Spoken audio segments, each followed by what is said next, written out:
Hello friends, अभी हम लोग यूपी टेट, सी टेट और सुपर टेट के लिए पर्यावरण के क्वेश्चन देखेंगे। इसमें सबसे पहला क्वेश्चन ये है, मॉन्ट्रियल प्रोटोकॉल निम्न में से किससे संबंधित है। तो मॉन्ट्रियल प्रोटोकॉल जो है यह किससे संबंधित है? हरित गृह गैस से, ओजोन परत से या क्लोरोफ्लोरोकार्बन से। तो जो मॉन्ट्रियल प्रोटोकॉल है यह जो होगा ओजोन परत और क्लोरोफ्लोरोकार्बन दोनों से सही है, और ये ऑप्शन दिया गया है डी में। ठीक है, तो ऑप्शन नंबर डी हम लोग का सही होगा।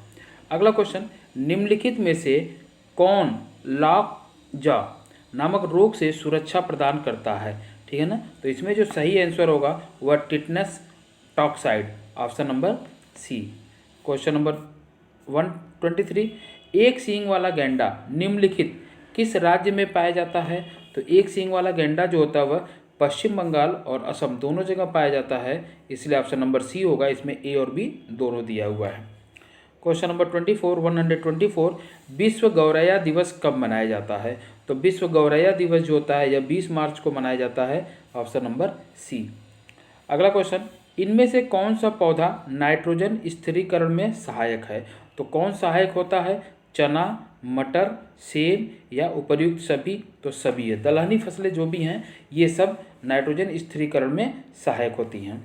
क्वेश्चन नंबर 126 ये है, निम्नलिखित कौन सी गैस अम्ल वर्षा के लिए उत्तरदायी है? ठीक है ना, तो कौन सी गैस अम्ल वर्षा के लिए उत्तरदायी है? नाइट्रस ऑक्साइड एवं सल्फर डाइऑक्साइड, और ये एकदम सही आंसर है, option number A. Question number 127, निम्नलिखित में से कौन सी समिति पंचायती राज व्यवस्था से संबंधित है? तो पंचायती राज व्यवस्था से जो संबंधित है, अशोक मेहता समिति, संथानम समिति या बी आर मेहता समिति, और ऑप्शन नंबर 4 में दिया है उपर्युक्त सभी, तो यही सही होगा। पंचायती राज व्यवस्था से संबंधित समिति थी अशोक मेहता, संथानम और B R Mehta. Question number 128, Bharat के किस राज्य में सर्वप्रथम पंचायती राज व्यवस्था का शुभारंभ हुआ था? तो ये जो शुभारंभ हुआ था ये राजस्थान में हुआ था, नागौर में। ठीक है ना, तो ऑप्शन नंबर सी होगा सही इसका। क्वेश्चन नंबर 129, भारतीय संविधान की प्रस्तावना में समाजवादी, धर्मनिरपेक्ष एवं अखंडता शब्द किस संशोधन के तहत जोड़े गए थे? तो ये जोड़े गए थे 42वें संविधान संशोधन 1976। ये संविधान संशोधन हुआ था 1976 में। ठीक है ना, और इसमें ये 3 शब्द जोड़े गए थे, समाजवादी, धर्मनिरपेक्ष और अखंडता। इसी को मिनी संविधान भी कहते हैं, 42वें संविधान संशोधन को। 130 में वर्ष 2020 का ओलंपिक खेल कहाँ आयोजित हुआ? तो यह कहाँ आयोजित हुआ? यह हुआ था टोक्यो में, टोक्यो ओलंपिक। क्वेश्चन नंबर 131 में भारत सरकार द्वारा राजीव गांधी खेल रत्न पुरस्कार की शुरुआत कब की गई? तो राजीव गांधी खेल रत्न पुरस्कार की शुरुआत हुई है 1991-92 में, ऑप्शन नंबर सी। अगला क्वेश्चन, निम्नलिखित में से कौन जैव निम्नीकरण प्रदूषक है? सबसे कम प्रदूषक फैलाने वाला, यानी मल मूत्र एवं सीवेज। ठीक है, option number B. Question number 133, ईंधन के रूप में निम्नलिखित किस ऊर्जा स्रोत का प्रयोग सबसे कम पर्यावरण प्रदूषण उत्पन्न करेगा? तो सबसे कम पर्यावरण प्रदूषण जो उत्पन्न करेगा वह करेगा कौन? Hydrogen, option number A. Question number 134 में यह है, एक पारिस्थितिकी तंत्र में संबंधों को प्रदर्शित किया जा सकता है किस तरह से? तो ये किस तरह से प्रदर्शित किया जाता है? ऊर्जा के पिरामिड द्वारा, बायोमास के पिरामिड द्वारा, संख्याओं के पिरामिड द्वारा या उपर्युक्त सभी? तो ये ऑप्शन नंबर डी होगा, उपर्युक्त सभी। क्वेश्चन नंबर 135, पादप प्लवक निम्न में से किससे संबंधित है? तो यह किससे संबंधित होता है? यह संबंधित होता है उत्पादक से, स्वपोषी से, पोषण स्तर 1 से या सभी से? तो यह सबसे संबंधित होता है, ऑप्शन नंबर डी। निम्न में से कौन सा बायोडीजल वाला पौधा है? तो बायोडीजल वाला पौधा जो होता है वह रतन जोत होता है। ठीक है, option number B. Question number 137, किसी इकाई क्षेत्रफल में उपस्थित संपूर्ण जीवों की मात्रा को क्या कहते हैं?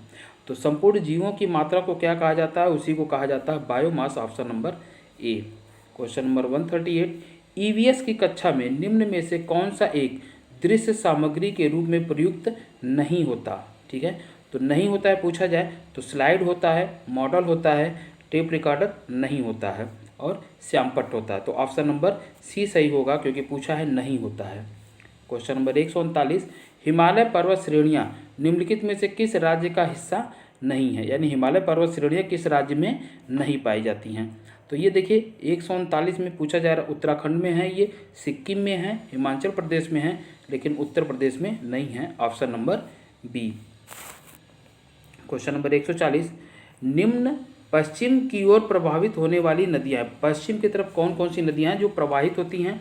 तो इसमें नर्मदा, ताप्ती और राप्ती दे रहा है। तो नर्मदा और ताप्ती जो हैं ये पश्चिम की ओर प्रवाहित होती हैं। ठीक है। क्वेश्चन नंबर 141, स्वर्णिम चतुर्भुज क्या है। स्वर्णिम चतुर्भुज क्या है। तो यह जो होता है राष्ट्रीय राजमार्ग परियोजना है। ऑप्शन नंबर सी। भारत के किस राज्य को सिलिकॉन स्टेट के नाम से जाना जाता है। तो सिलिकॉन स्टेट जो होता है यह कर्नाटक को कहा जाता है। Option number A. हमारे उपग्रह में मृदु जल की सर्वाधिक मात्रा है। तो मृदु जल की सर्वाधिक मात्रा कहाँ है। तो महाद्वीप एवं पर्वतीय हिम नदियों में। Option number C. Question number 144, सिंधु सभ्यता का विशाल स्नानागार प्राप्त हुआ था कहाँ से। तो यह प्राप्त हुआ था विशाल स्नानागार। ऑप्शन नंबर बी, मोहनजोदड़ो से। अगला क्वेश्चन, देश का पहला कार्बन पॉजिटिव आबादी टैग वाला गांव कौन सा है। तो कार्बन पॉजिटिव वाला होगा फेएंग। Option number C. Question number 146, Asia के ज्योतिपुंज के नाम से किसे जाना जाता है। तो एशिया का ज्योतिपुंज जो है यह गौतम बुद्ध को कहा जाता है। Option number D. 147, देश के पहले लोकपाल बनाए गए। देश के पहले लोकपाल किसको नियुक्त किया गया। तो यह बनाए गए थे Pinaki Chandra Ghosh. Option number C. Question number 148, संक्रमण के दौरान खाली जगह की संख्या में वृद्धि होती है।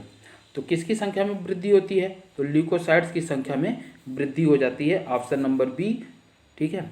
क्वेश्चन नंबर 149, पृथ्वी पर माउंट एवरेस्ट सबसे ऊंची चोटी है जो समुद्र तल से खाली जगह ऊंचाई पर है। तो इसका 8850 या 8848। ठीक है ना। तो ऑप्शन नंबर ए सही हो जाएगा। ठीक है। हालांकि करंट में अब ये आता है कि इसकी ऊंचाई जो होगी 8850 मीटर हो गई है। ठीक है। और आखिरी क्वेश्चन, सुनामी का कारण है। सुनामी का कारण क्या है। तो सुनामी का कारण जो होता है समुद्र तल में भूकंप। Option number D.